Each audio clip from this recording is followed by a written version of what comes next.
Welcome to the Fort Brox Crypto Podcast, and I'm with my co-host, co-founder of Fort Brox, which is Don Heath. What's up? There you go. There you go. You see, you sound better already. Yeah. All this feedback about you talking quieter or different things. Yeah. Dude, you sound so good. They don't know what they're talking about. Well, here's the thing. When you talk, I'm just kidding. People listen.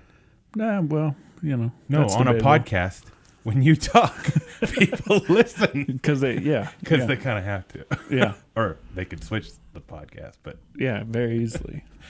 So you ready to get into this one? This one's going to be fun. Yeah. I'm super hyped because it's almost like we get to, like a bench race, right? Or we get to talk shit. What do they call it? What is a bench race? A bench racer? Yeah. Oh, it's like the, what do they call that? The armchair quarterback? Oh, yeah. You know what I mean? Yeah, bench racer. You're like, oh man, he should have taken that line. Oh, he should have took him out. Yeah, okay. But he's actually not on the line or in the car or on the bike. Oh. In my case, on the bike. Gotcha. You know what I mean? Yeah. I do now. Yeah. So today's show, why I'm so hyped on it, what is do we because got? It's Crypto Jargon episode. Oh, yeah, cool. Because, we get a lot of questions from our card partners. We see it on a lot of different social channels of why is this even, the slang or the term. Well, we're all about infotainment. We are. We're like reading Rainbow. Yeah. Remember reading Rainbow? But for crypto. Yeah. I want to be like DJ Lance from Yo Gabba Gabba. Okay. He's awesome. I don't know that reference. You don't know Well, not so much Yo Gabba Gabba, but DJ Lance. No. He's dope. Okay, I'll check him out. He was in the Sparks documentary. Oh. You said, oh, like it meant something. Yeah, I never saw that. Yeah, you got to. It's Edgar Wright. Yeah. But it's a good documentary. But anyways. You love that guy. I do. Yeah. So before we get into the episode. Yes. Little disclosure. Disclosures. Okay. So we at Fort Brox, we are not financial advisors, wealth managers, or brokers. Everything we're saying should not be construed as investment advice. We're merely sharing our experiences and our points of view to help you in an informative way. Mm-hmm. But again, please do not consider this investment advice. And now that we've gotten that out of the way. Yeah, but if you happen to get rich because of us. We get a cut? No.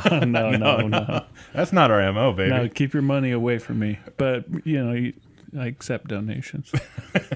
Oh, the buy me a coffee? Yeah. You see those buttons? Yeah. Dude, that's a cool little platform. You just buy a coffee. And I love coffee, so. Well, it doesn't literally have to be. That's their branding. Yeah. You can do whatever you want with the money they're giving you. Yeah. But, all right.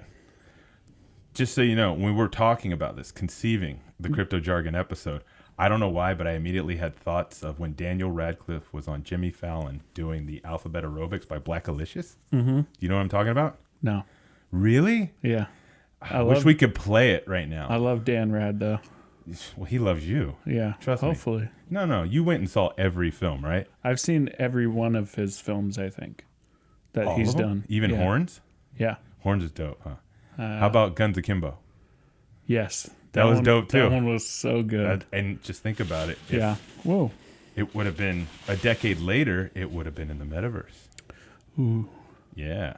That's, whoa. But you know that song? You don't know that song? No. Alphabet Aerobics? No. You got to check it out. If we could play it right now, we would. Like, you'd overlay it because it'd be amazing. Yeah. But, we don't make that much money with the podcast yet. Yeah. To get licensing like that. And that's what we would do with the money with the podcast, is we'd make it even more entertaining. Yeah, right? put like Will Smith's entire record collection. No, I was thinking more like Still Dre would be the lead up. Oh, that would be cool. You know what I mean?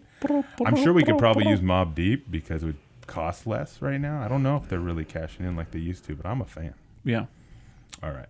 Let's dive into this, man. Oh, okay. So you're about to say you thought of it in that way because of... We're moving Dude, you're reading minds here. Yeah.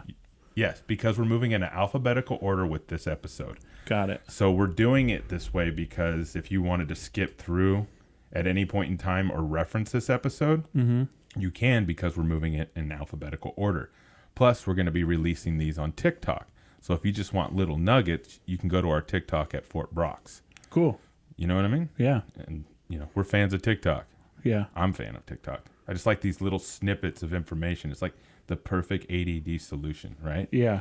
because you only can get so much. And TikTok just upped their video time to 10 minutes. What's that mean?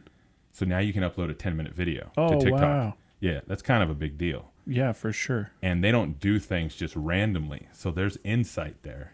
Yeah, You know what I mean? I think so. Because our show runs an hour. Yep. So On average. should we start breaking up the show? Into 10-minute sections? Yeah, 6 10-minute sections. Hmm. I wonder if it'd play better.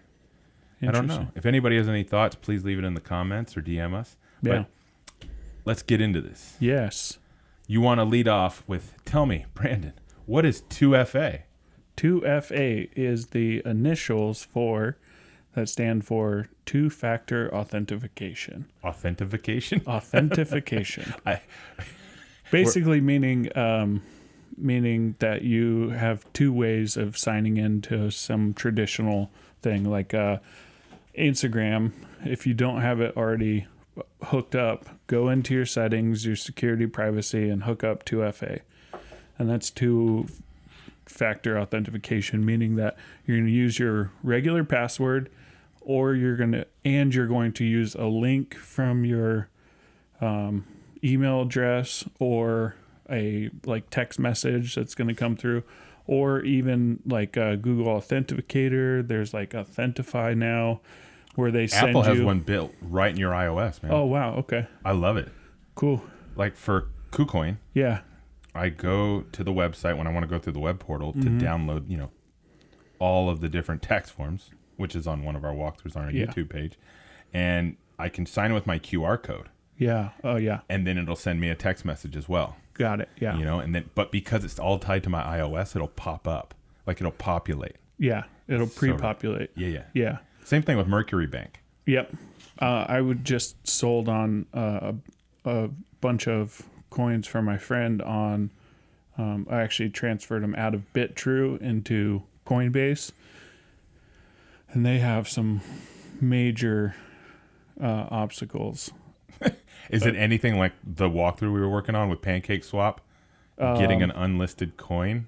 Sort of. What it's more like, I mean, basically you try and withdraw something, you have to add in your address that you're going to withdraw to, set the amount, and then when you confirm, you've got 3 different 2FAs. You have your PIN code that you register with them, Okay. an email address PIN that they send to you, and then a text message PIN that they send. And then you also have to whitelist, put that address that you're sending to on your whitelist, which is a confirmed address that you're able to send to. And in order to whitelist something, you have to put in your PIN code, get an email PIN from them, and a text message PIN, all within a minute. Damn. Yeah. Well, I mean, but that's one of the benefits of what Web3 will be Yeah, for sure. offering is authentication, right? Yeah. Proving that we are who we are. Or at least That'll be interesting to see if anybody streamlines that. goes to that extreme, because I mean, when you're talking about thousands of dollars, like, I'm pretty sure that anybody's willing to just go through the hassle of all that checks, Man, all those checks I and will balances. do that just hassle for $20. $20. Yeah. You know, man, that's my I don't know $20. about 20, but yeah. Well, that's because inflation. You're like, oh, that's a Happy Meal. Yeah, maybe I'll just leave it in that coin, Okay, and the reason why we spent more time on 2FA is because it's security related. Yeah, for And sure. I'm a big fan of security as it relates to us. I don't mind jumping through more hoops. Yeah. Yes, I get frustrated that Binance logs me out probably once a week, Yep. but whatever, man. Yeah, I'm You know, okay with it. I'm fine. Yeah. So the next word that we have, what the hell's an altcoin? Oh, yeah. Yeah. Altcoin is basically, at first it was any coin besides Bitcoin, but now it's pretty much any coin besides like the major 5 or top 10. Yeah. I mean, I would say even the alt one, like the top Would you say 100. Solana is still an altcoin? I mean, by definition, yes, but by user base and whatnot, no, definitely not. I mean, because once it gets up into the top 5, top 10, Yeah. then it's no longer an alternative coin. Yeah. You know what I mean? That's what it stands for, like alternative to Bitcoin. Yeah. if it has its own ecosystem, then I wouldn't really consider it. And a big community, then I wouldn't consider it an altcoin anymore. So would you still call Ravencoin Absolutely. an altcoin? Not today. Yeah, no, I would. Let's fast forward to 5 years from now, once it's everybody realizes its utility, because we're fans. Yeah. Because obviously we mine it too, but because it's a fork on the blockchain or Bitcoin blockchain. Yeah. If it was in the top 5, would it still be an altcoin? No, I don't think so. Because it hit that critical mass. Yeah, I mean, yeah. So that's basically like getting your Letterman jacket at school. You're no longer amateur. You're playing pro. Yeah, exactly. Oh, damn. Yeah, you're in like what was it, S&P 500 at that point. All right. I like that. Okay. Yeah. I mean, that's just my take on it, but... I like your take. Thanks. Yeah, some people... I'm going to subscribe to that take. Yeah. Some people, instead of using the word alternative coins to Bitcoin, just say altcoin. So we like to shorten up some things and lengthen others. Yeah. In jargon. It's kind of funny that way. It is. All right. So moving on to our next jargon. Yeah. And I should say now too, this is an all-inclusive jargon list. These are just a lot of popular jargon. Ones that you will run into very, very often. Yeah. We're going to probably come out with another episode like this at some point. ATH. Yeah. All-time high. That means the all-time high of a coin. Yeah. Not the all-time high. It's the all-time high of a coin. Yeah. At its market cap. Like, for instance, Nano, I think, was at $32.09 was its all-time high. Mm-hmm. It's trading just below $2. What's a crazy fact about that? What? To see if you were to buy Nano now, and again, this is an investment advice. If you buy Nano now, under $2, if it goes back up to $32.09, for Ethereum to get there, it would have to be like 1,430%, somewhere around there. Yeah. Jump. So it's interesting because if you're thinking about it, can Nano get back to its all-time high? Yeah. Or will Ethereum eclipse its all-time high and get past it? Because if you think about the ratio, it would, if Nano were to if you were to spend the same amount of money and Nano were to get back to its all-time high, you'd make more money on the margin. Yeah. If you were looking at it like a risk-adjust ratio of like, okay, that same amount to get back to its all-time high, Ethereum would have to eclipse where it's never been. So it's an interesting way to look at things. Again, we're not financial advisors or wealth managers. Especially when you look at, the coin supply of both of them. One is already proof of stake while the other is moving towards it. So, yeah. But the next one, bearish, a bear market. And we were talking about this earlier. Yeah. Like, what was the origin of it? And I love what I found. And I'm going to read this because I think it was from Investopedia. It says, the bear market phenomenon is thought to get its name from the way in which a bear attacks its prey, swiping its paws downward. This is why markets with failing stock prices are called bear markets. I love that. I have such a mental visual of a bear going, "Argh." I asked you earlier, I was like, why do they call it a bear market? Yeah, why couldn't they call it a goose? Yeah, or a duck. Market. Ducks his head under water. Oh. But they wanted something more aggressive. They could have, they were not going to call it the goat because that's greatest of all time. Yeah. But I was thinking maybe because of Bear Stearns and the '08 crisis, and how they shit the bed. Yeah, no, it's way older than that. And they're still around. Yep. You know what I mean? So it's like... Barely. Just kidding. They're probably still huge. Hashtag dad joke. Yeah. Woo. So that's what bear market means. Well, a bear market is like when there's a continual downturn over a certain percentage as well. Those are all indicators of a bear market. So you're going into a bear market or a bear winter. Like after the end of 2017, early 2018, when Bitcoin took a dump from 20K to 3K for that long period. Yeah. That was considered the last like bear winter when it went in hibernation and just stayed. It's kind of bare right now. It is. Do we have to call it a bare winter in Southern California? Because we don't get much of a winter. We don't get any winter. Yeah. So it's just like bare early spring. Yeah. Yeah. Yeah. I think they call it a bear winter because it goes and hibernates for a while. Yeah. I wouldn't say we're in a bear winter, but definitely a bear market. Yeah. Because of all the instability, inflation, stuff like that. I'm kind of mad at it, but yeah. But at the same token, and no pun on play on words, it's kind of cool for people who are in this for the long haul. Yeah. Because we're acquiring more. Or people for less that are money. just getting in. The barrier to entry is less. Exactly. You're going to get more. Yep. Like Harmony One's, this is no plug for Harmony One from an investment side. I got to say it again, but I think 10,000 is the minimum on Binance, and it's soft stakes. Oh, you have to have 10,000. I believe now? it's 10,000. I thought they took off all soft staking for one.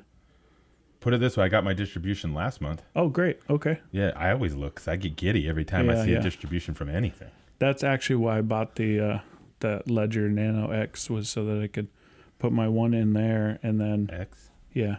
X. It wasn't because Coinbase partnered with them? It wasn't because of their marketing? No, but they don't have an app for the Harmony One yet, so. Oh, all right. But yeah. So that is bearish, bear market. Bearish. So now the next word is block. Block. Like blockchain? No, just a block. Yeah. So on the cryptocurrency blockchain, blocks are made up of transaction records that are on the blockchain. Got it. So a block. Yeah. Because they talk about mining a block. Yeah. Right? Yep. So share. Yeah. Well, that's the transaction record, the full record of what is distributed during a blockchain. But a block can only hold so much information. Yeah. And then once it reaches its limit, a new block is formed. Yeah. To continue on the chain. Correct. Okay. And there's usually this is all pretty much proof of work? Yeah, proof of work stuff. Okay.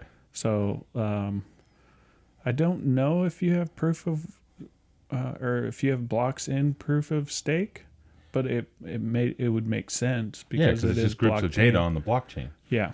Yeah, a block isolating itself, just those clusters. Got it, yeah. Okay, we'll put it in our show notes. Yeah. Links to more of this. So then the next, because that word's not that sexy. So moving on. Yeah. Blockchain. Yep. I mean, the way I hear people referring to blockchain is hilarious. It's almost like when they used to talk about cloud servers. Yeah. They're like, oh, I'm just going to put it in the cloud.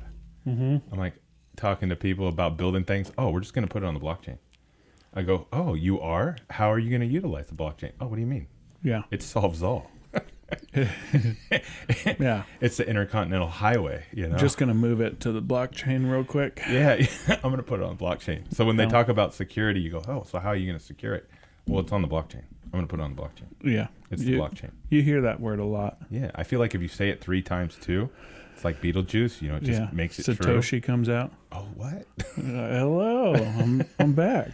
We're gonna talk about Satoshi here later. Probably. In the thing. Yeah. I imagine so.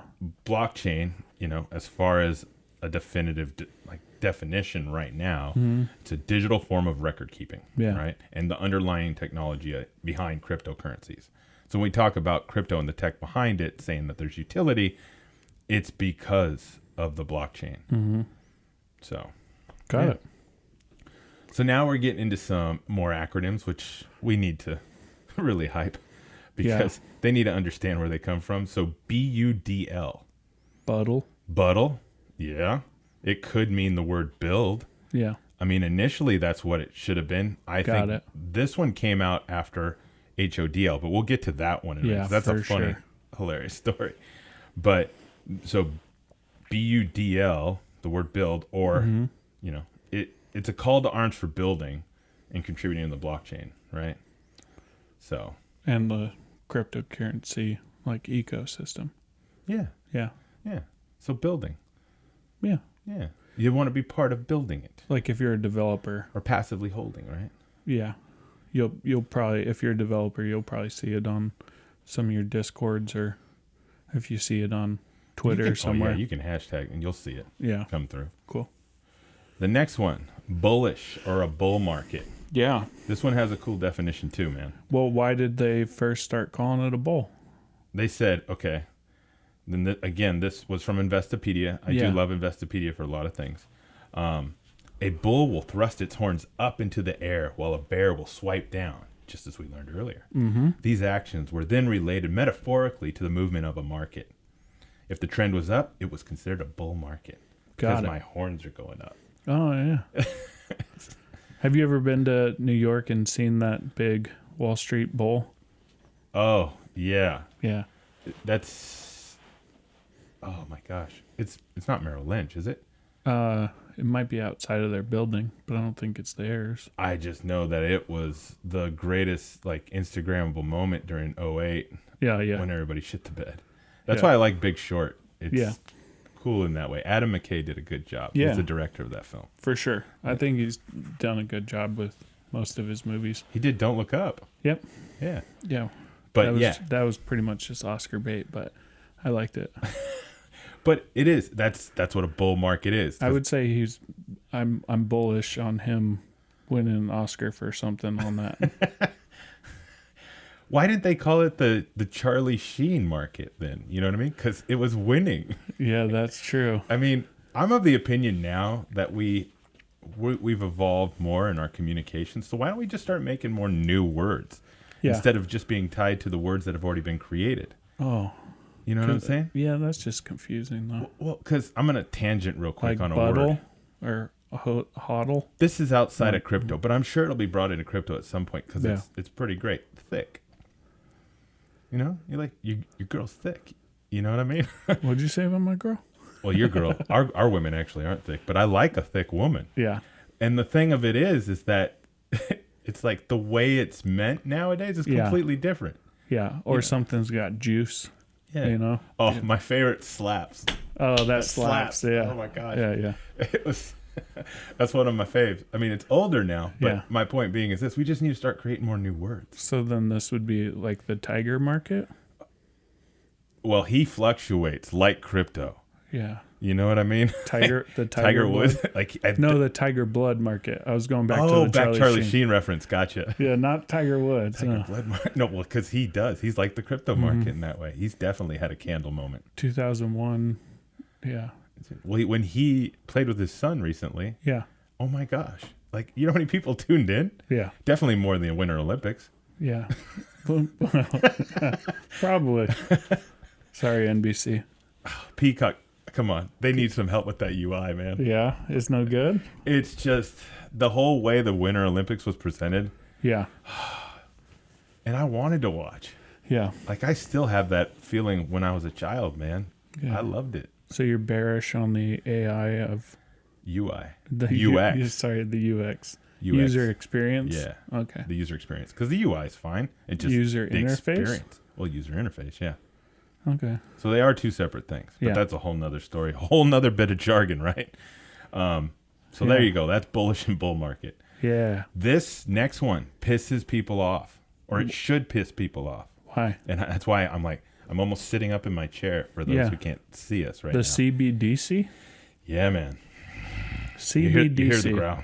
It's the central bank digital currencies. Uh-huh. Like the like digital JP one. Morgan's wanting to create one. Oh, yeah. You know, there's a bunch of stuff going to the Hill right now talking about this. Well, yeah. Because I think that has a lot to do with like some of the less transparent stable coins, because there are a few stable coins and they're ones that open up the books. You know, they're like, hey, we're fully transparent. Every single dollar that we have out, we have in store as well. So like, kind of like the American dollar being super transparent. Yeah.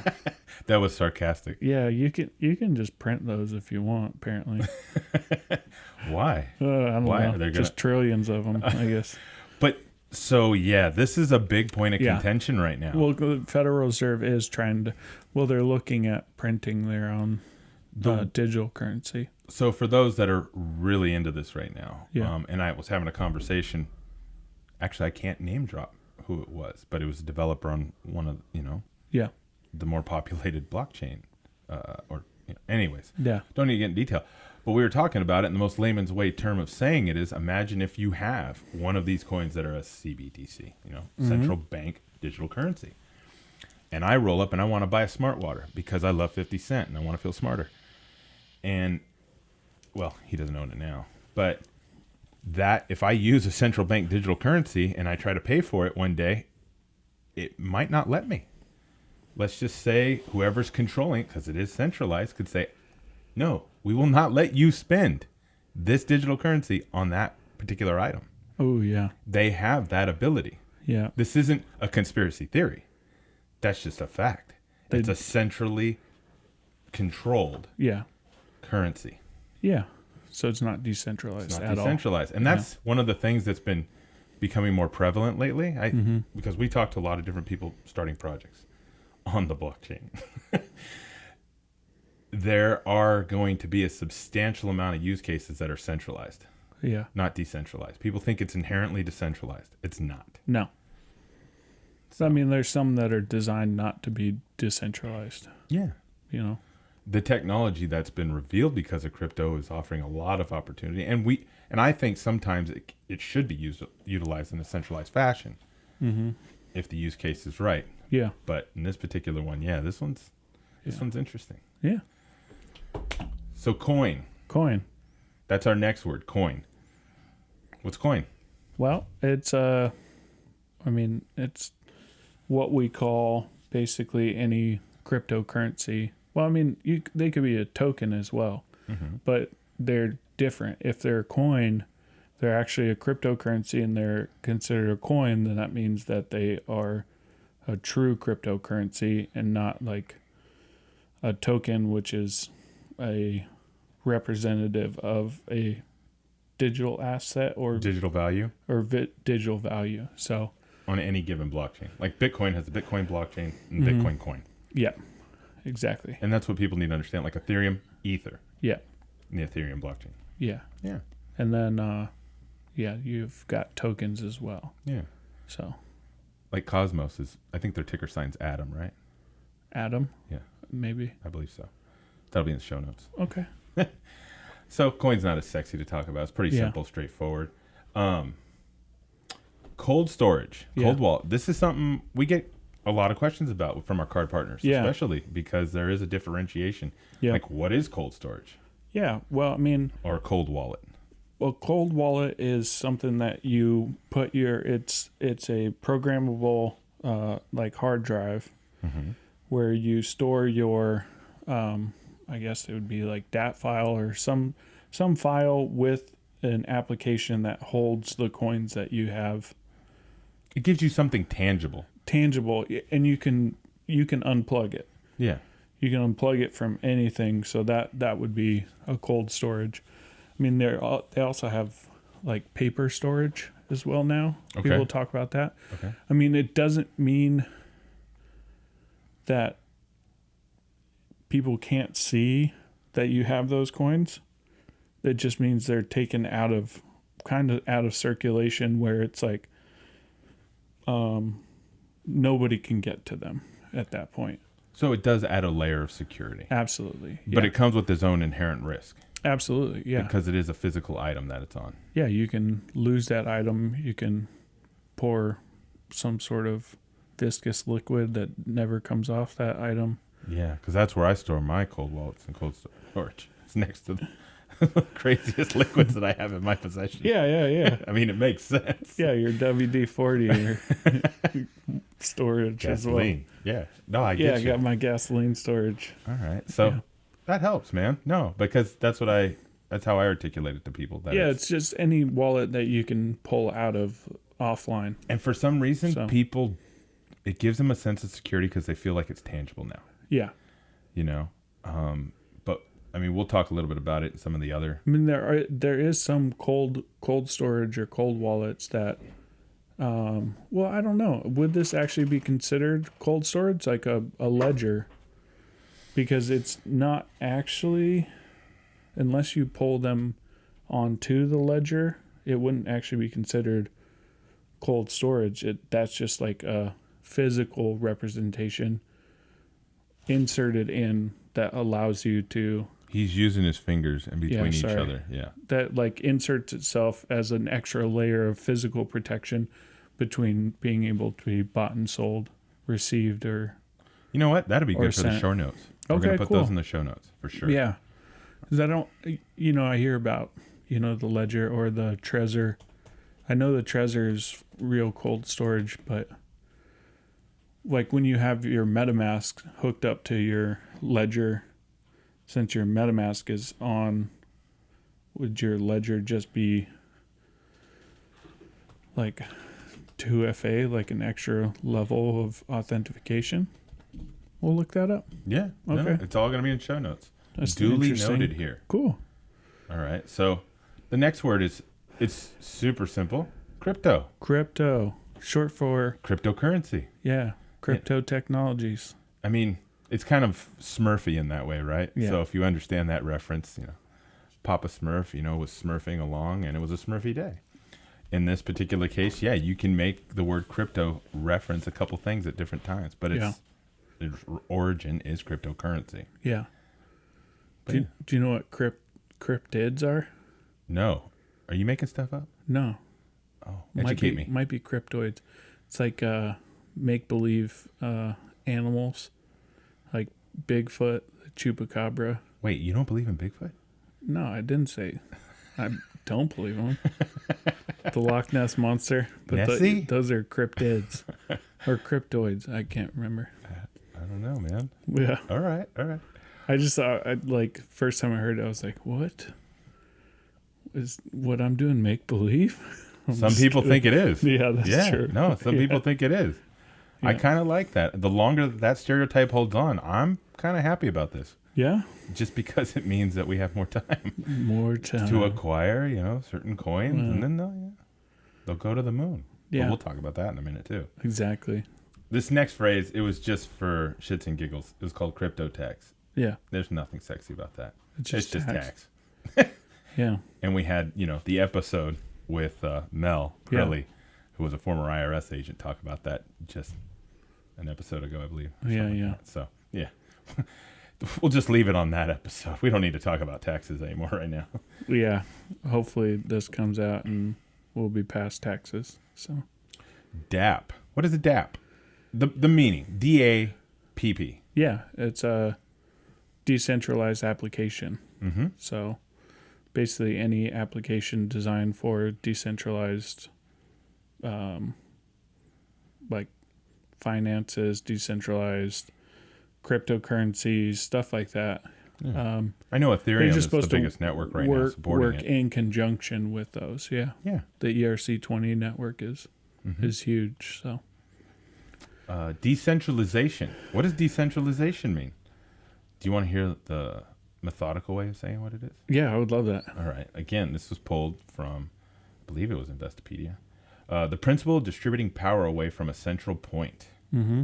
Blockchains are traditionally decentralized because they require majority approval from all users to operate and make changes rather than a central authority. Yeah.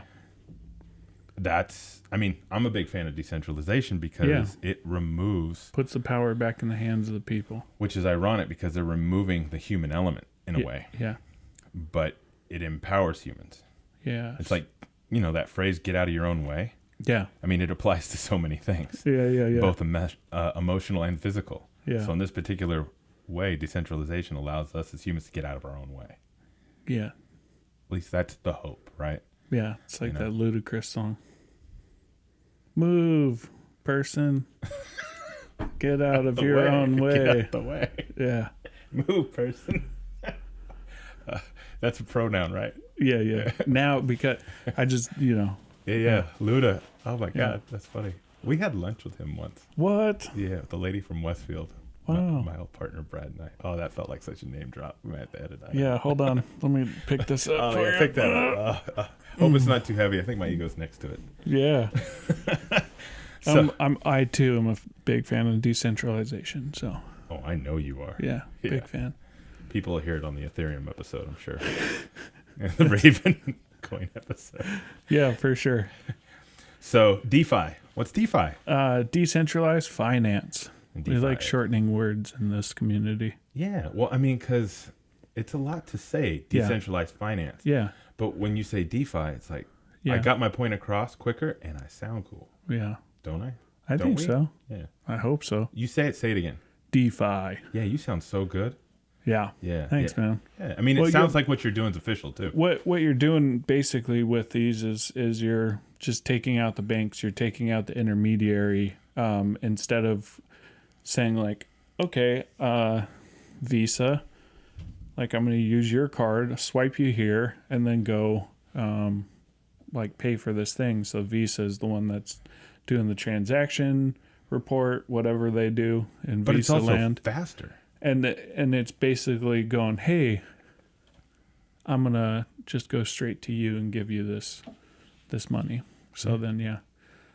I like it, man. I mean, I call them profit choppers. People that are just intermediaries in any type of workflow. Yeah. That their value proposition doesn't necessarily weigh in on how much their take is.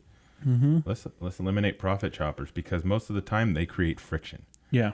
Now, that probably is an unpopular opinion when it comes to the real estate workflow because there's so many profit choppers in that. Yeah, yeah. But that's not for here. Yeah. Well, I mean, it will be. You could think about it a lot in like terms of the NFT marketplace and why it's grown so quickly is because even in the decentralization of it, there's still a lot of profit choppers. You know, yes, like your hoster person who's hosting it's getting a cut. A person who sells it's getting a cut. The miners are taking the gas fee. You can get those damn miners. Faster. You know, those damn miners. Those damn miners. For those who don't know, we're a mining company. Yeah, we mine. Those damn miners. So I mean, you know, like, I feel like there are smart people that will fix this, or we'll just move to coins with little to no fees, like Nano, you know, something like that. Which is now XNO. XNO, yeah. Well, it's still Nano, but their ticker is XNO. Their ticker is XNO. Yeah, correct. Yeah. I'm a fan of Nano. Yeah. Right now. I'm a huge fan right now. I think it's digital gold. Yeah. Oh, you're jumping at. Oh, you jumped ahead to the next word. That was such a witty move, man. Thanks, man. Yeah, that was okay. So let's.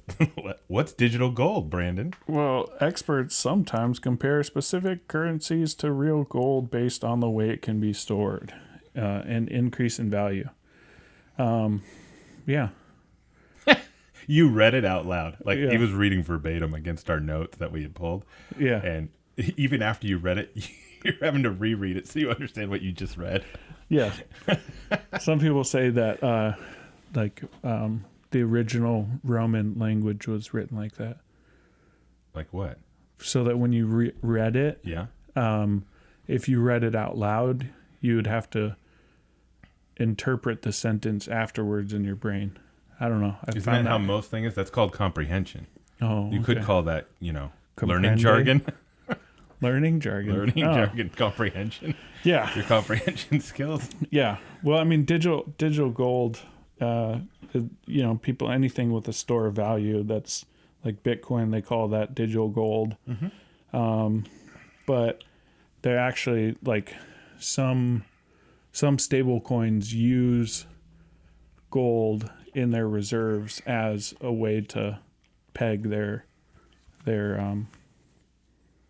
coin, Gotcha. to a certain dollar amount. So I'm feeling cleaner now because I just had some kombucha.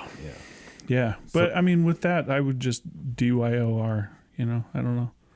Do your own research. Oh, really? Yeah. What's that? Do your own research? Yeah. Do your own due diligence? Yeah. Yeah. I mean, it's doing your own due diligence, man. Yeah.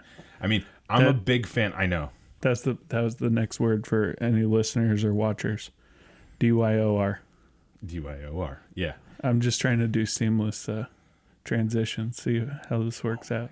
Well, the previous one wasn't that seamless into digital gold. It was smooth. Yeah. It was smooth. The transition was good. Yeah, the transition was good. Execution, 6 out of 10. But DYOR, yeah, this is what we tell everybody. And this is why we're not financial advisors or wealth managers or brokers. Yeah. Because at the end of the day, do your own research. Yeah. There was that whole marketing tussle between Binance and everybody else saying, don't listen to celebrities. Yeah. They don't, to tell you what to buy. Type stuff.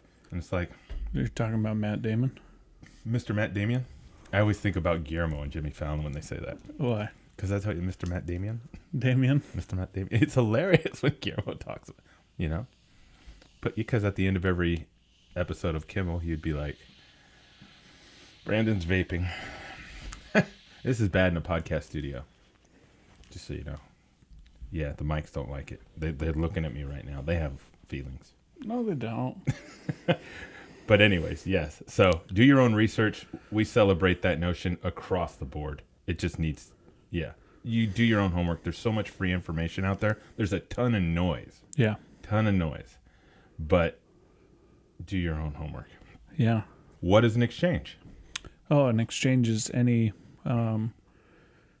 place where you exchange fiat for crypto or crypto to crypto. So and there's a you lot got Coinbase, Binance, Bitrue, FTX, Crypto.com, Crypto.com, Center, Arena now, Crypto.com, Arena, Gemini, Kraken, KuCoin. Yeah. I mean, the war is on. Yeah. For who? Because I mean, is there really enough space for there to be 20 exchanges? I don't know. Maybe. You know what I mean? I mean, when you look at stock exchanges, you've got like Robinhood. You can do it at Chase.com. They've got personal accounts, Schwab. So you've got all these banks that are getting into it as well. So, So the landscape's there. Yeah, I think I don't know though. It's going to be interesting, I'd right? say that's personal preference. Like I started with Coinbase and Binance original. Those are the ones I started with. US. And so I don't know. So I'm just kind of still on those. But like, I got into KuCoin. I've gotten... Yeah, you brought me into KuCoin. Yeah, there's just so many. I like Coco. Yeah. So, I think there is a space for them, but that's what exchanges are. But there is a war out there for these things. Yeah, definitely. And Coinbase definitely won Super Bowl ads, if you ask me. They won them? In my opinion, against all the other crypto ads that came out, yeah, Coinbase won. I didn't watch the Super Bowl, so I have no that's idea. right. Your Cardinals weren't playing. Football season was over the moment the Cardinals didn't make it. Yeah. Sorry, man. No, it's okay. No. The Cinderella story was for Stafford. Sorry. I don't know. Sorry. That's such a sore subject. Let's just focus on crypto. Yeah. So that's what an exchange is. Yes. So one question that segues into this next word that I get questions a lot is, what's fiat? Fiat. It's a type of car that's made in Italy. Italy. No, it's basically any government-backed currency. Government-backed currency. Yeah. It's just an easy way to so say U.S. dollar is a fiat currency. The pound. Yeah. The euro. Pound. The ruble. Yen. The yen. Peso. Wait, so would digital yen be a fiat as well? Whoa. That was very Bill and Ted moment, but yeah. I mean, it's something to consider. Yeah. So, but having said that, that's all fiat is. Yeah. And it's interesting. I was talking to a publicist working on a certain token. Mm-hmm. You like how I'm just playing super neutral on this, not dropping any names on this, but the publicist was going to that Coinbase Rolling Stone party for Super Bowl, and she asked me, she goes, "What's fiat?" Yeah. And she said it in a way that she felt ignorant. Yeah. In a demeaning way. Yeah. And I explained it was just a simple way of saying the government-backed currency. So you're gonna give her this podcast right here, then? Yeah. Yeah. She's such an amazing woman. Yeah. But it was just interesting that, the way that some of the terminology makes people feel. Mm-hmm. It does. It harkens back to the early days of web when people were, like snake oil salesmen from people who built websites. Yeah. Use Microsoft front page and they would charge $35,000. Yeah. You know what I mean? So, and that's a true story. Yeah. But now it's the same thing. But, I hate it when people feel inferior because this information it's readily available, but there's nothing to feel inferior about because it's so early. We're learning things every single day. I'm learning stuff all the time. Like even during the span of this podcast, I learned something new from you. Yeah. So, let's party, man. I'm learning new stuff too. Like just at a slower rate. So. Like FOMO? FOMO? No, that one's been around a while. Yeah. That's the next one. What's fear, FOMO? Fear of missing out. And have you had that fear, Brandon? This isn't just crypto. This is life. I mean, I think it started in crypto. Like as FOMO? No, bro. No, I think it started as like a saying in crypto and then moved out past it. So we heard a lot of FOMO. FOMO came around, that 2017 gold rush to Bitcoin and Coinbase. So, well, I'm gonna contradict that statement. Oh, you've heard FOMO before? Oh my god! The moment VC funding became a thing, FOMO has been used. Hey man, maybe I'll prove it in show notes. All right, cool. All right, yeah. All right. I love you. Yeah, but that's the fear of missing out. It is the fear of missing out. But yeah. So that's like we're always saying, you're still early to the game. If you're listening to this podcast, if you're interested in crypto, you're still early. So yeah, jump in. Yeah, because fear of missing out too, I feel like coincides. We don't have this phrase on here. Yeah. Because it's not necessarily crypto related, but it is investment related. Is analysis paralysis. Yeah. Because okay. People will look at an investment so long that they never pull the trigger. Yeah, I've done that plenty. I did it when I first got into real estate. Yeah. It's real. Yeah. And FOMO plays within that. Yeah. Very much so. I mean, I definitely had FOMO over the GameStop craze because I was on Wall Street Bets at the time, and I just watched that documentary on HBO Max about. Oh, it's HBO Max that it was on. Yeah, it's on HBO Max. I like when they do documentaries. Yeah, I mean this one's interesting. It shows it from a bunch of different sides, but yeah, basically it just brought out all that FOMO in me. So I was just like, FOMO in me. Yeah. But actually, if you look at timeline of stuff, the day after the GameStop craze happened is when Dogecoin went to the moon. That's when it started, was the day after. Yeah, I was appreciative of that because my gains paid for my moving expenses at that time. Yeah, that's good. I was hyped. Yeah. So what's a fork? So let's move on to fork. Fork. So fork is it's a utensil that you use for. Oh my gosh, you were like Captain Dad jokes today. No, a fork is basically, well, they've got hard forks and soft forks. That's true. But let's just focus on a fork first. Yeah, it's when you split off code from a blockchain. So we've actually talked about it before and likened it to an update in an OS. Mm-hmm. Like when you update from Windows 10 to Windows 11 or from Big Sur to Catalina. Or a Band-Aid for Lotus Notes. Yeah. Because it was kind of a fork on an OS. Was it? I know people who still are in the legacy business of keeping Lotus Notes alive for certain corporates. Wow. Yeah. It's legacy work, but it pays really well because it's a finite value service that they're providing. Got it.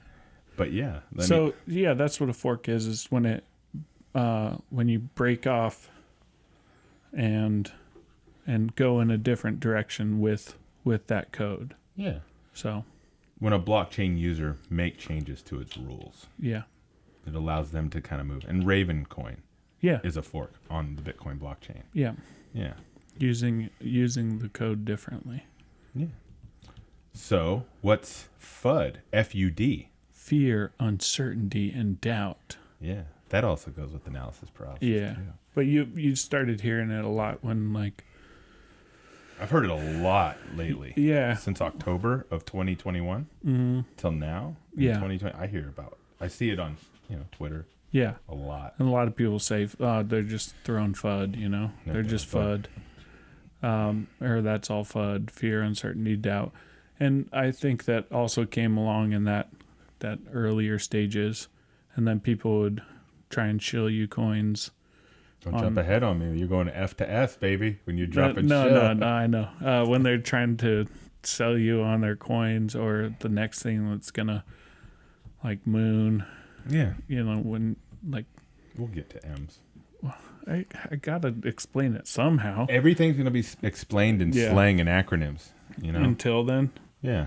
Well, no, I mean, so, it came around and people would use it just I don't know. They're just throwing FUD around. No, I get you. Yeah. Fear, uncertainty, and doubt. Yeah. It's a great tactic against humans. Yeah. Just talk to Chris Voss. in the Black Swan group. So gas.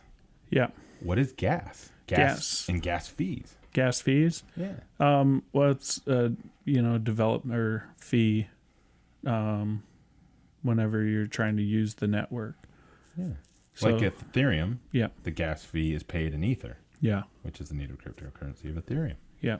Yeah, and it's just a fee. You can make it go faster by bidding more to That's true. make it go faster. Yeah. So you can pay more in gas fees if you want it faster. Yeah. But that's why we like mining Ethereum and converting it to Nano, because there's zero gas fees and it's fast. Yeah. It's so fast. Yeah. It's so great. I'm so surprised that it hasn't or isn't more utilized and blown up. It will. But yeah. It will. Yeah, we talk about that. This next one's awesome. Yeah. Going ham.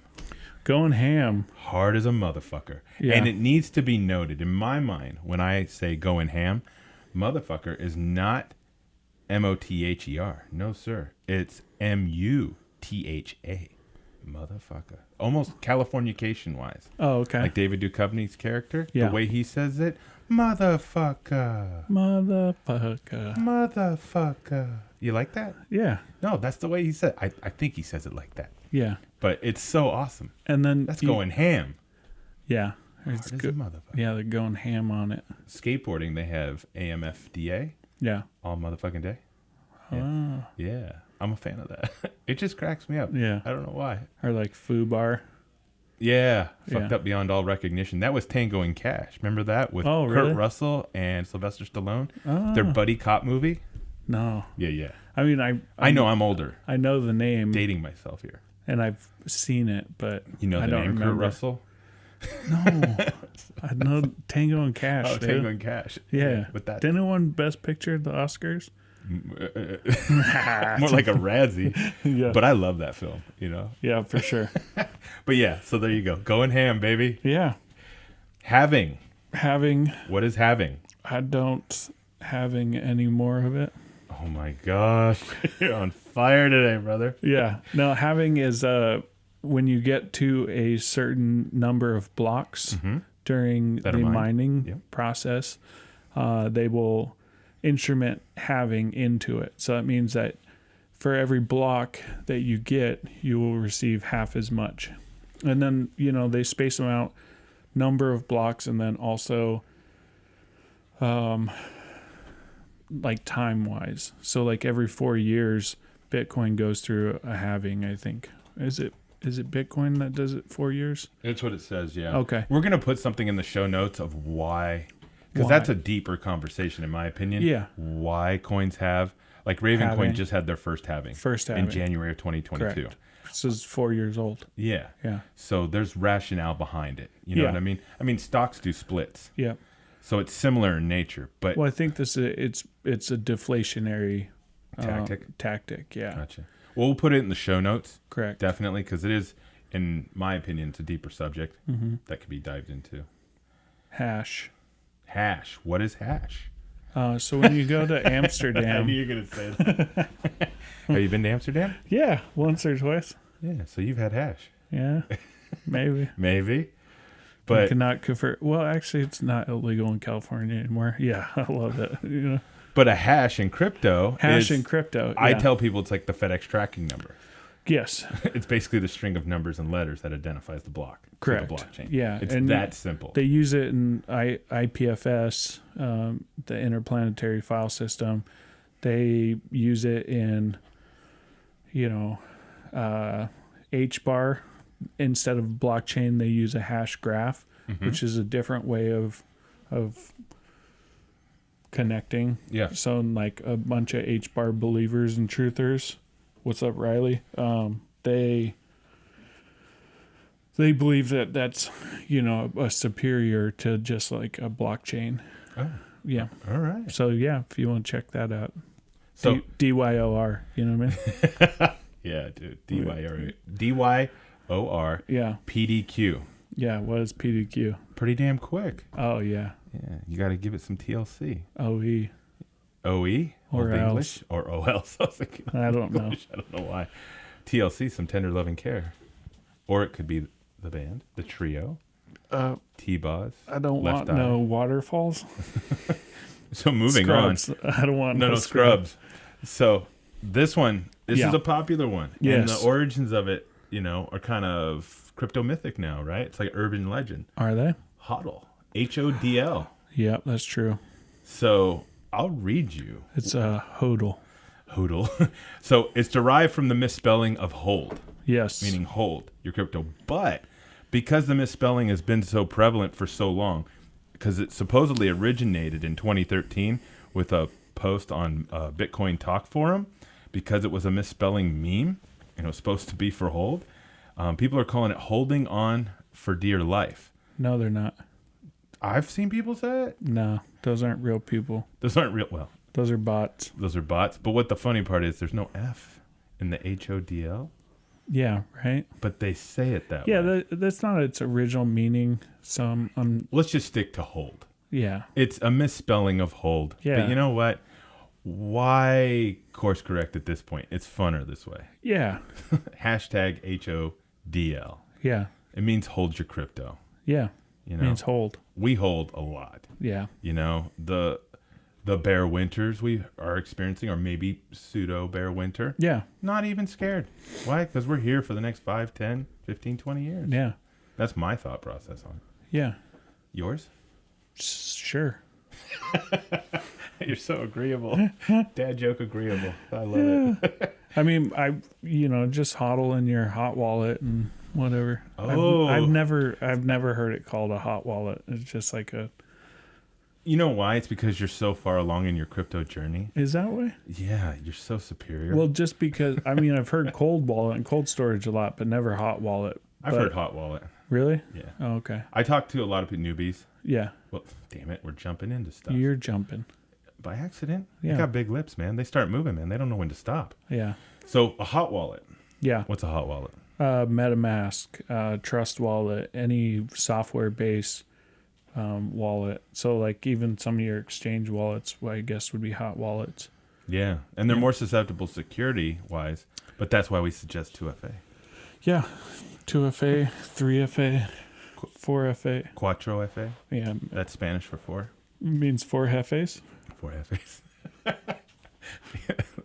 I don't know why these simple jokes this is a fun one. I like this. I knew you would. ICO. Yeah. This is an older term, actually. For sure. Initial coin offering. You used to have a lot of these back in 2016, 2017. EOS had a big ICO. Yeah. And then a bunch of them got in trouble because of from the SEC was breathing down on EOS too. Well, they breathed down on all of them that did it.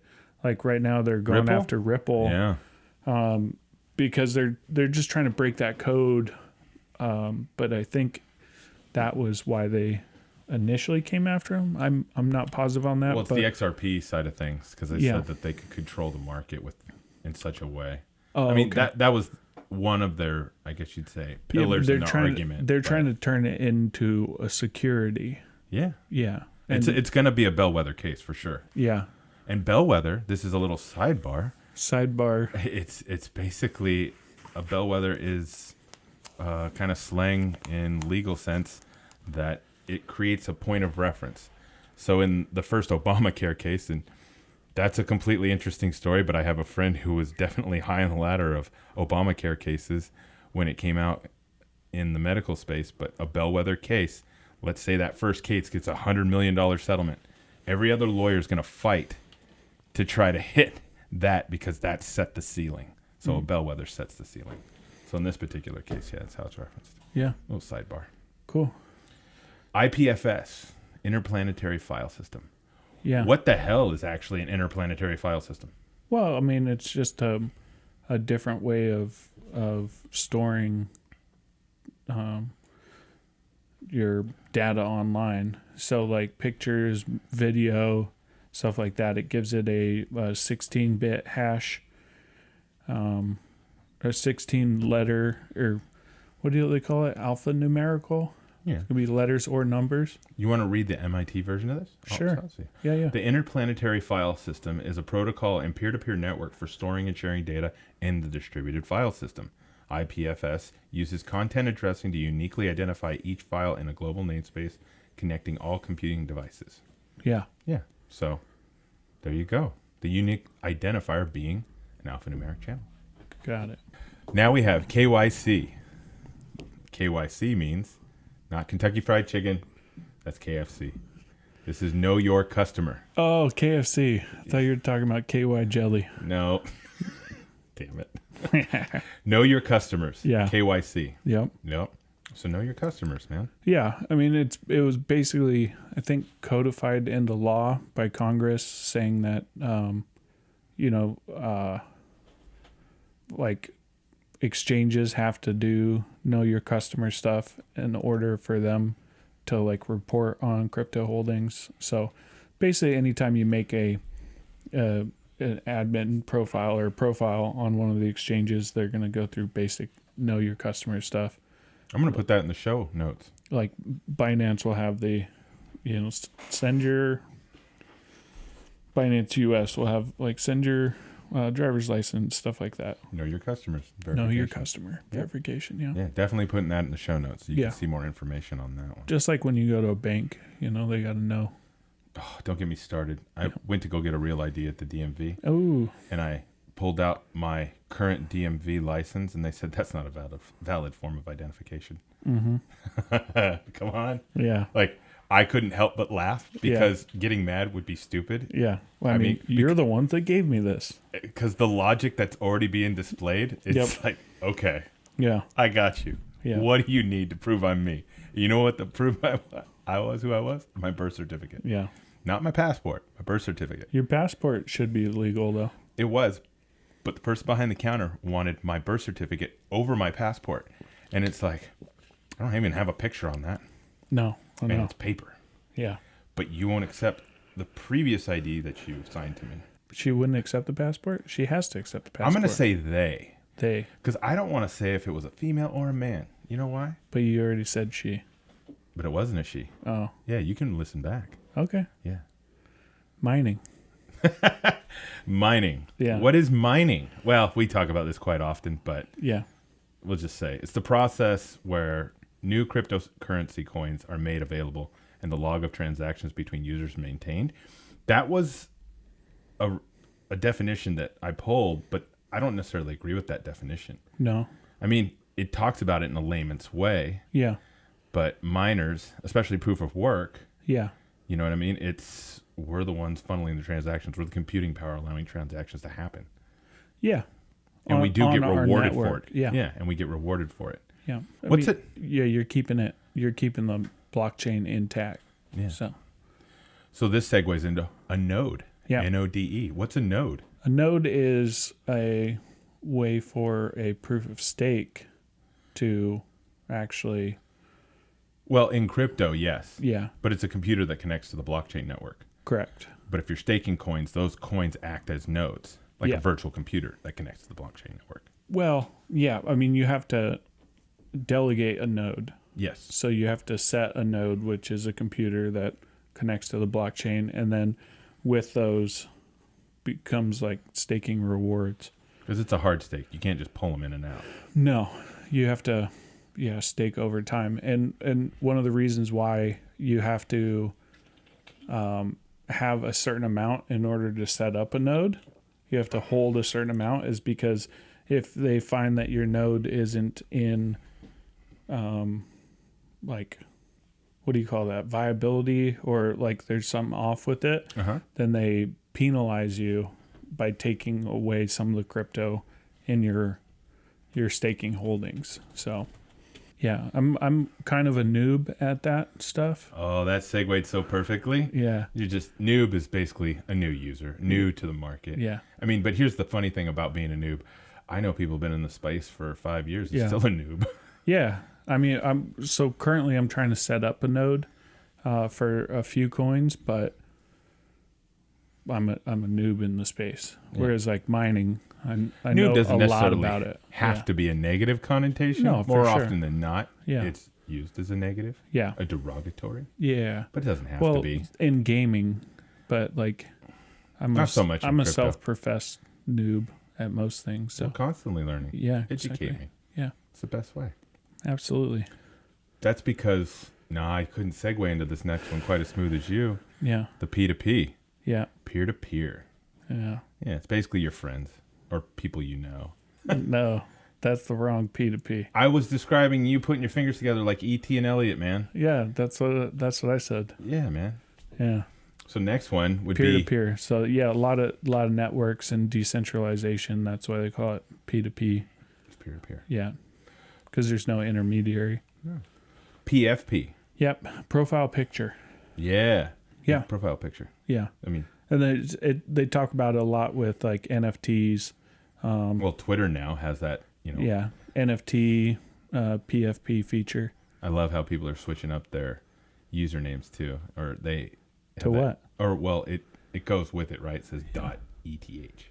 Oh yeah. At the end of there. Do you have to? Or yeah, I see a bunch of Raven, but that's because I follow the community quite well. I'm going to put this in the show notes as well. What?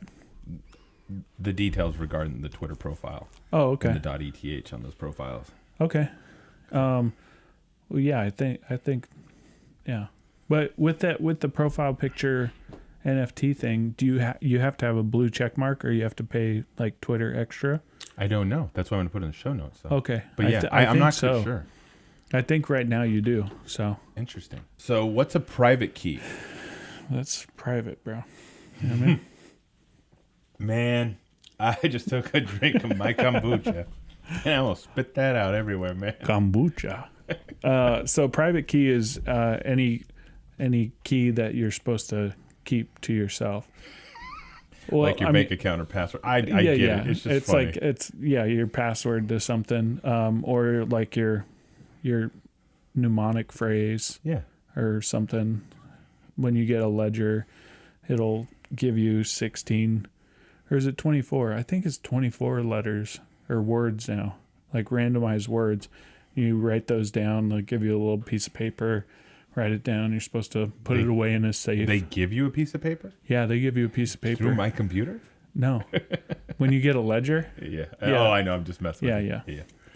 But yeah, you can write it down on one of those. But it's important to keep your keys private. It definitely is. I mean, all joking aside, keep those secure. Yeah. There's no reason to share those. No. Ever. Yep. We have yet to see a valid reason. If there is a valid reason, we'd love to hear about it. Yeah. But I have yet to see a valid reason to share my private keys. Yep.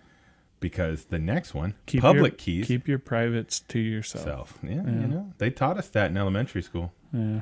I didn't listen, but no. What's up? No. If I was a comedian, I would definitely go on a tangent on this one. The public key? No, the private key. Oh, yeah. Yeah. But I'm not.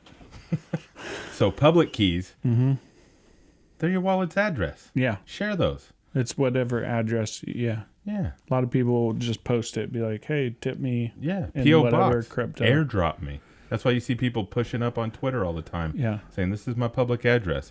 I know that people who are new to the space, they're baffled. They're kind of like, why would you put that up there? Because they think that it needs to stay super secure. Yeah. But it's not a situation yet, or as we've seen, that people drop something in there that just blows your stuff up. Yeah. Hasn't happened. No. Well, maybe somewhere, but I'd love to hear of an example. So if anybody who's listening to this, please drop us a DM or put it in the comments. Yeah. Would love to see an example of how a negative effect happened after people shared their public key. Yeah. I mean, you'll have a lot of, like, I think on Reddit, if you are a sub to the cryptocurrency chat, they have their own, which are called moons. Mm-hmm. And you can just, like, anybody that wants can tip you moon at the same time. I'm in that Web3 Discord, and they have jump tokens, and they send those all the time. So your public key is just associated with your, I guess, profile or avatar as well. So, but yeah, that kind of all comes into the Web3 thing that we'll get to in a little bit. So that's the last one on the list. Yeah. We're at the tail end of this, just so you know. For as a listener, we're getting towards the end of this. Now, again, we know that there's more. Yeah. And this episode's actually running longer than we thought it would, but we hope you're enjoying it because I love talking about it. Yeah. Next one, pump and dump. Yeah. And this isn't just crypto. No, for sure. It's just investing. I mean, the Wolf of Wall Street, that's about basically that guy Jordan Belfort ran a pump and dump, like penny stocks. Yeah.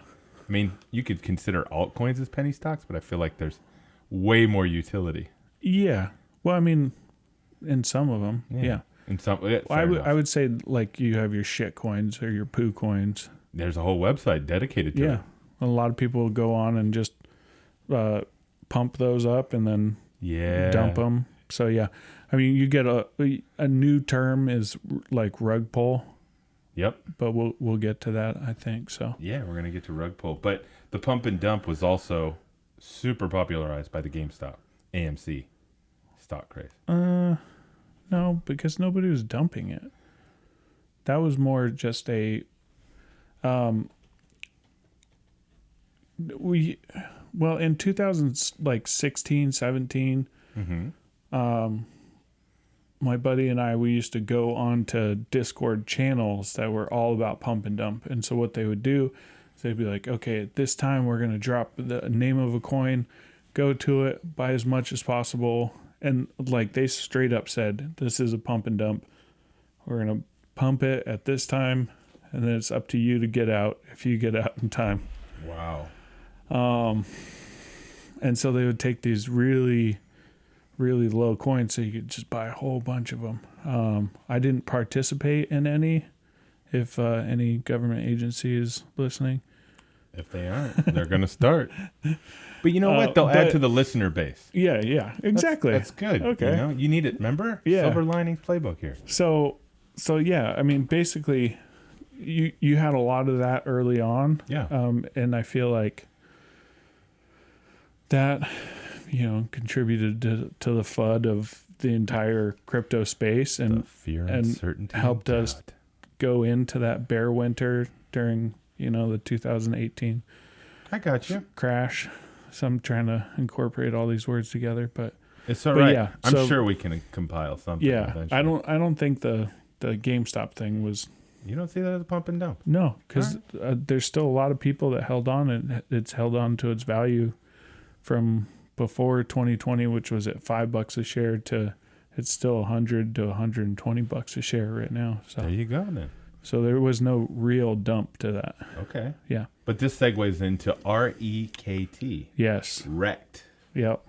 Yeah. It's Get crypto wrecked, trader son. Yeah, it's crypto trader slang for wrecked. Yeah. It means that a trader lost substantial amounts of money. Mm-hmm. It's that simple. Yeah, it comes from Reddit. Yeah. Yep. So the next one is rug pull. You mentioned it earlier. Yes. What's a rug pull? Rug pull is I think Kardashian's NFT was a rug pull. What is it, Kardashian? I don't know. I'm sorry if it wasn't. Don't be throwing out misinformation, baby. Just FUD, baby. You know what I mean? It's a malicious maneuver in cryptocurrency industry where crypto developers abandon a project and run away with investor funds. Yeah. So please let's strike that Kardashian thing. Okay. Yeah. I don't know if they ran away with anybody's funds. No. Yeah. I'm sorry. I immediately took it back. You digress. The Squid Game token. Oh. Do you remember Squid? Yeah. Okay. Yeah. So like right after the popularity of that, they came out with a token that you could not sell, but you could buy, and it went from like a penny to like $500 per or something crazy. And then they just swiped all that money, like they sold out theirs and then just left. Damn. And it immediately dropped. Okay. Yeah. I got So that's a rug pull, and a lot of people got wrecked. You know what I mean? It's because of the FUD, man. Yeah. You know? But I mean, I guess you could say it was a type of pump and dump, but it wasn't really anything that they did to pump it up. I got you. So rug pull is more just like, hey, we're going to do all these cool things. Oh, fuck you. And then they rug pull you. Sounds like a lot of stuff. Leave you on your ass. I mean, it happens on Kickstarter a lot. Yeah, for sure. But I don't know if or I should say crowdfunding platforms. It isn't fair to single out Kickstarter. Yeah. Because I love Kickstarter. For sure. Yeah, they did, what's that? GoFundMe probably has a ton of them. Indiegogo. Yeah, there's a lot of them. I mean, but you have a lot more in like the poo coins and people shilling, yeah, like on Reddit. You're like, they even have Reddit channels specifically for this, you know? I get you. Yeah. So Satoshi, when people drop the name Satoshi, it's that pseudonym of the creator of Bitcoin. Nakamoto. Yeah. But people are always saying, oh, Satoshi. Yeah, that's what it is. It's reference to that pseudonym creator.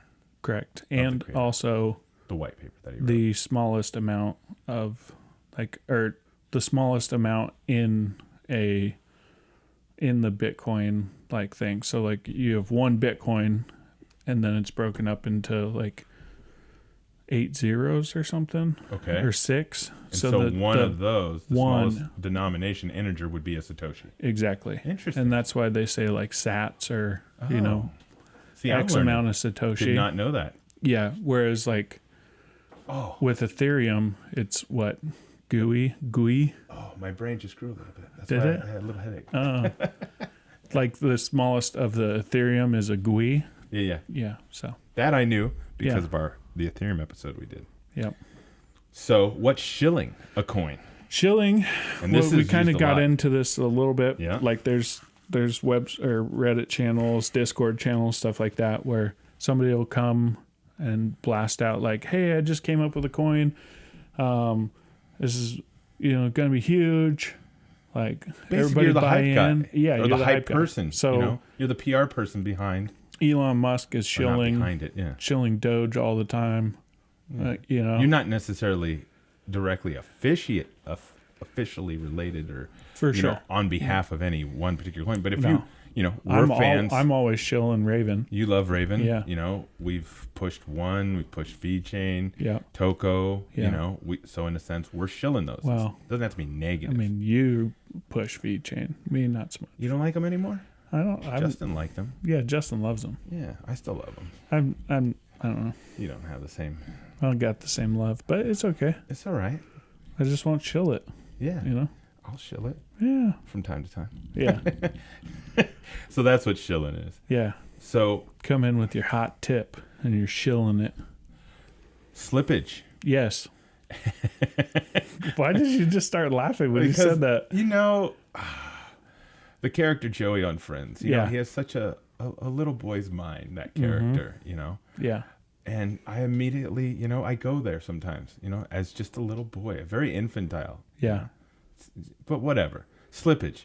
It's the difference between what you actually buy a coin at and where the price actually is. Correct. Yeah. So, for instance, when we were testing out that coin that Danielle was shilling, the Elon Goat coin, there was a 13% slippage. Yeah, well, they said to specifically put that in as your slippage. Yeah, they did tell us to put it Most in. of the time, your slippage is going to be 0.1 or something. Yeah. Because what you're doing is you're like the stock market or something, or an exchange, you're putting like a buy order out there. Yeah. And then, so if the price of it changes within that time period, yeah, you're setting it to be like, okay, from this to this, but in percentage terms, I'm okay with buying it in that range. Yeah. So the next one we have is smart contract. Mm-hmm. And it's basically an algorithmic program that enacts the terms of a contract. Mm-hmm. It's very much a if this then that protocol. Yeah. Which I'm a big fan of. And that the smart contract's what's empowering a lot of the DAOs. Mm-hmm. Decentralized autonomous organizations. And I know that wasn't in our list. Yeah. It will be. Again, we're probably going to have another one of these simply because there's so much to unpack. But yeah, that's what a smart contract is. Well, I was having a drink with Raven Dave a few weeks ago, maybe a month ago now. Okay. But we were actually talking about smart contracts versus regular contracts, because a lot of people, especially in this space, are using dumb contracts or just contracts and smart contracts. And so the difference between those is, it's all about wording and how you write it, correct? Contracts and... Yeah. So instead of lawyers or paralegals writing the contracts or reviewing them, you have developers. So it's like, it's this whole... It's a very interesting push going from like contract to smart contract. And who's deciding what language is correct. You know what I mean? Yeah, because there's going to be bellwether cases, legal cases that are brought to fruition at a certain point in time. Yeah. And that's really what's going to iron out what the contract writing will eventually be as it matures, because you'll see what actually holds up in a court of law. Yeah. Because you could argue that there's things that hold up in reality, Yep. you know, in our social landscape that maybe doesn't necessarily hold up in a court of law. And that same dynamic gets flipped. Yeah. You know what I mean? Where it's almost like when you take your DMV test. The questions that they ask, the answer that's actually out there on the road is not the real answer that the DMV wants you to respond with. Yeah. It's like the detachment between what's really happening in society is different from the legal version. Absolutely. So that disparity between the two, I think, is very prevalent with you know, physical contracts versus smart contracts. But I mean, this is why I'm a big fan of the smart contracts. I'm a fan of contracts in general. Yeah. Because whenever we're talking with another party about signing a contract, it's like, I like contracts that spell out what the divorce looks like before you get married. Because then you know. That's a prenup. Well, no. A prenup's completely different. Yeah. What do you mean? It is completely different. Because you're talking about, you know, you're talking how about you're setting up the assets and the accrual of assets. Yeah. I guess you should say the way I was referring to it is knowing how you get divorced before you get married. Wasn't necessarily an explicit example between marriage and divorce, as it was just understanding how a relationship or contract will end and the consequences of it, if any, depending upon how it happens. So I guess, you could say it is somewhat of a prenup, but at least you know what happens when this contract ends. Got it. Yeah. And I love that transparency. Yeah. And smart contracts will have that. So, I mean, you're just swapping from one Stablecoin. You jumped one, baby. No, I didn't. Stablecoin. Ah, dang it. I was trying to work that in. Oh, I know. So stupid. Don't worry. I'll let you back up on that one later. Okay, cool. So what's a stablecoin? Stablecoin is any digital currency that is pegged to a fiat or non-digital currency. So like I was saying, like Tether is pegged. It's an Ethereum-based token, but it's pegged to the US dollar because apparently they have that much. They have that many. Tether, the organization. Gotcha. They have that much in holdings to be able to back how many Tether they have. Okay. Then you have DAI. You've got a few others. BUSD. Okay.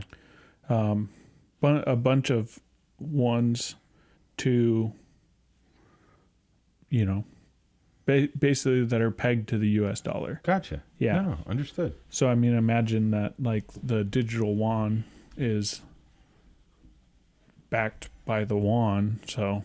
And KCS, is that? No. It's not stablecoin. No. Okay. No, it's not. Because it goes, I mean, it goes up all the time. Okay. Yeah. All right.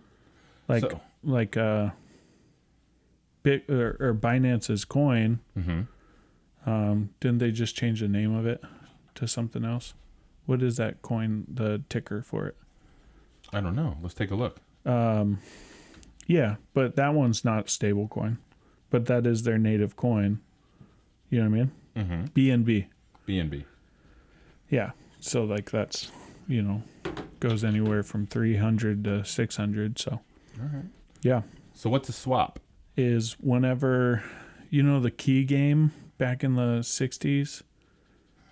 Wow. Where everybody. I wasn't there with you. No, for sure. So everybody would put their keys in to like a fishbowl and then come have cocktails. And then the ladies would pull the keys out. And then that's whose husband they went home with that night. What? Oh my God. That's not the same swap we're talking about? No. No, so swap is just taking one coin and then exchanging it for another. Oh, wow. Yeah. Wow, it's very hedonistic. Yeah. So you have, you know, sushi swap, uni swap, pancake swap. Gotcha. You got a bunch of these swaps that are DeFi that allow you to go, hey, I have this token, I want that token, and then you swap them. Because on Coinbase, you can convert. You can what? you can swap certain coins. Yeah. They have their own version of a swap. But they do call it convert. Yeah. It's 'cause you tap a little button, it says it there. Yeah. Because like a swap is like, if you think about it, like a swap meet or like a barter, but barter's a lot longer. So what happens when stuff, because we already talked about Tether before, to the moon? What does it mean when it's going to the moon? It just means that it's going to look like a rocket ship. The candlestick is gonna go parabolic. Yeah. No, there's been a few times when stuff's gone to the moon. Yeah, you're gonna make some money. That's awesome. We like when it goes to the moon, as long as we hold it when it was behind a penny. So what's a token? A token is just a unit on unit value on the blockchain. Usually has some other value proposition besides just being a transfer of value, like a coin. So, Solana. Yeah. Ravencoin. Ethereum. Yeah, because you can tokenize assets with these. Yeah. Basically turning their coin into a token, Yeah. So, yeah. Next one. It's the one gentleman. And you loved the way I dropped his name before. Yeah. Vitalik Buterin. Yeah. He was the programmer who invented Ethereum in 2015. Yep. That's as simple as that. So if you ever hear the name Vitalik Buterin, now you know. Yeah. Unlike Satoshi, this isn't a pseudonym. No, it's actually his name. That's actually his name. Yeah. We're getting towards the end here. Yeah. Web3. Yeah. Oh my gosh. Web3. To define that. Yeah, a lot of people say like going from how we log into stuff with two-factor authentication. Web3, that's like Web 2. Web 3 is going to be you already have your like main avatar profile, everything wrapped up with your private key and your digital key. And then that's going to talk with other websites so that whenever you go someplace, that travels with you. Yeah. You know what I mean? You're giving examples of what Web3 could look like. Yeah. As of right now, I'm of the opinion that the canvas that we have in front of us is evolving so fast. Well, I mean, it's getting bigger that Web3 is just the next iteration. Yeah, the web, We haven't been able to define it enough yet, I feel like. Well, because it's kind of a moving target. So once it's the coming generation of it. Yeah. It is. It's a super moving target. Yeah. It's exciting though. But when I'm saying that your avatar moves within the space, it's like, okay, so Web 1, a lot of people like is the early days when you had the first iteration of like a forum was because of Beanie Babies. Yeah, I remember that. But it's just the early version of the internet. Yeah. Then so people would have these avatars, like the early adopters of the internet would never put their name dot last name at Gmail. No. You know what I mean? No. But now in Web 2 land, that's like who we are. That's how we know where to find other people. That's, Yeah. And then as it's evolving into Web 3, we're back to like, hey, my name's Danger Moon or something. So you're kind of Don. Yeah. But yeah, you know what I mean? I do. No, it's just the evolution of all things internet that are happening. Internet of Things. Yeah. And it's an exciting time. Can we stop calling it the metaverse though? Oh. And call it the Alternaverse because Zuckerberg stole Meta? I have to, it's funny if you Google Keanu Reeves talking about the metaverse. Yeah. I'm definitely aligned with that. Yeah. It's just funny. Yeah. Kleenex, tissue paper, rollerblades. These were things that were copyrighted to a brand. Yeah. But it was the unanimously known way of referring to it. Yeah. You know what I mean? I do. But I have to give the man props. Like, if you're going to copyright something, why not copy the way everybody calls it? Yeah. From a branding perspective. So he went the reverse way. Oh, yeah. He's like, everybody calls it this. Does anybody own the copy on that? I mean, Paris Hilton tried to copyright That's Hot. Yeah. So why not? How did he get away with copywriting Meta? I don't know. Yeah, we got to stop this. You're so funny. Hey, from a branding place, from a business move, man. No, absolutely. Genius guy. Oh my gosh. Yeah, for sure. Am I a fan of that? Not necessarily. No. But, he knows what he's doing. dude. Yeah. What was it? Don't hate the player, hate the game. Yeah. But then Game again, is so stupid. the game's rough these days, man. But so that is our first jargon episode. We hope you found a lot of value in it. White paper. Are we going to do white paper? Yeah, why not? All right. So you got a bonus. This is our encore. So after the claps and applause were given. Oh, that's what the claps we're coming were for? back on stage for this. Okay. Yeah. They were initially the claps for that. But this is our encore, white paper. Mm-hmm. The developers who create digital currency sometimes provide white papers for these assets. They're documents. It's basically a whole comprehensive breakdown of information behind the digital coin or the technology, the underlying technology of it, to really give you the rationale as to the value proposition that it has, how to implement it, how it can be used. And the roadmap. The roadmap, yeah, very much so. Yeah. A lot of times in the early days of crypto, before an ICO, you would read their white paper to see what direction they were doing or what their coin was specifically used for. So, and it allowed you to really do your due diligence on any one coin. I know you do your dude. Yeah, that's right. Do your due diligence. But at the same rationale, Ethereum's white paper, as valid as it is, it's grown beyond maybe where they thought it was going to go. Maybe because the gas fees, how slow it is now. That's why they're, moving towards the next phase of it with Ethereum 2.0. So much of what's being created today, since it's breaking new ground, it's hard to tell what's going to happen if something hits a critical mass like Ethereum. Yeah.